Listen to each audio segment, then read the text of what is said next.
yung, ano ito, yung asin. Yung asin natin, hindi rin ito basta asin ha. Baka yung pag-cooking nyo.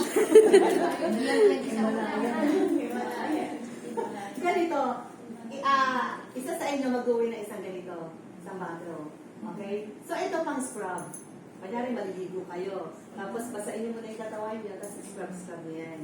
Okay? And after, i-release nyo sa mga after 5 minutes.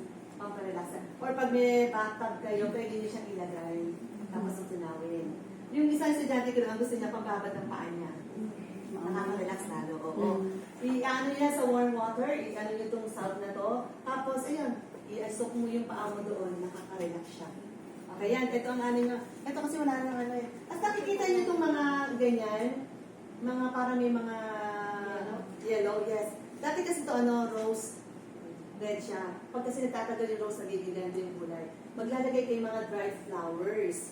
Okay? So, dried rose. Tapos ito, any dried na flowers, pwede kayong mag-add. Pwede nyo gamitin. Pwede yung dried lily.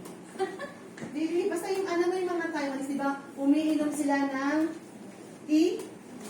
Yung mga tea. Chamomile tea. Yung mga tea nila dito, yung mga dried iniinom nila yan. Eto, nakakita na kayo ganito. Ay, ma'am, sa daan. Marami niyan. Oh, yes, di ba sa atin parang damo-damo lang to. Tea pala yan, tea. Tea, pinapatuyo nila. Butterfly pea kung tawagin yan eh. Sa buntok namin yung Marami na sa atin. Akala lang natin na damo-damo lang yan. Dito iniinom ang mga pakayaan yan. Marami dun sa amin. Sa inyo? Yung tubo pagkatagpuran.